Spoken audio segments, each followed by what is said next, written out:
There are a few different types of debates. You guys are probably familiar with political debates, where the goal is to beat the other person in a debate, but it's still done with some civility, right? Before debate and after debate, the debaters shake hands.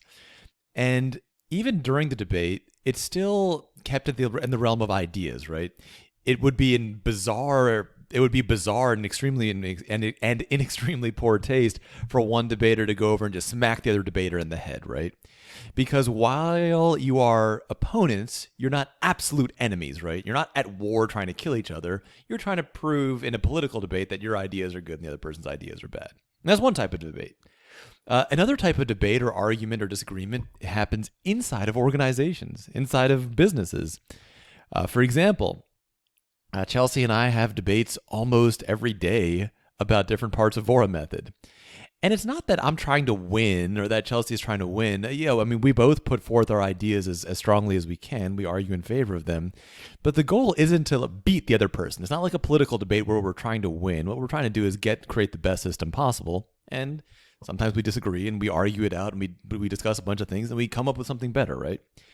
And so that is part of any academic institution, educational institution, any business is going to have that. People are going to debate and disagree, and then they're going to come up with something.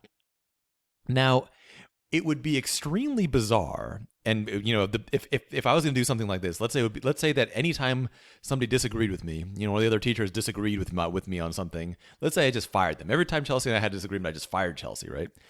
That would make this business extremely weak, right? We wouldn't have a diversity of ideas. We wouldn't be improving. It would just be me saying, yeah, I'm right. Everybody else is wrong. You're all fired, right?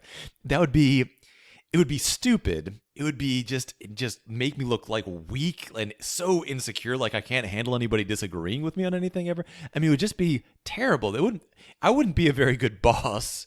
I wouldn't be a good entrepreneur if I fired anyone who disagreed with me. It would make me a weakling. The big business would never get anywhere. It wouldn't succeed financially. It wouldn't succeed educationally. It just wouldn't succeed at all, right? So it would be a strange thing to do. And that's what Mulcahy's upset about here, right? He thought that he was disagreeing in the way that people in businesses disagree, which is, here's a problem. Let's disagree and debate until we find a better solution. And so he's shocked that the response of the boss is to just fire him. As I'm sure that Chelsea would be bewildered if I just fired her because we disagreed on something. It wouldn't be a normal thing to do. And so that's this, we talk about the sense of contract. There's a sense of contract here at Vora Method between me and between all the instructors, right? Which is that they're supposed to disagree. They're supposed to have new ideas. And there's a contract it's not a written contract. We do have written contracts, obviously, but it's not in the written contract that I'm going to listen to the ideas and try to improve the business. It's just basic sense, right? So Mulcahy's upset that Hoare isn't doing that. Instead, he's basically saying, you disagreed with me, you're fired. You brought up a problem, you're fired. It's a bizarre thing to do. That's what Mulcahy's upset about. And that's the implicit contract that the president is violating. He's not, listening and trying to improve or debate things out and come up with better ideas.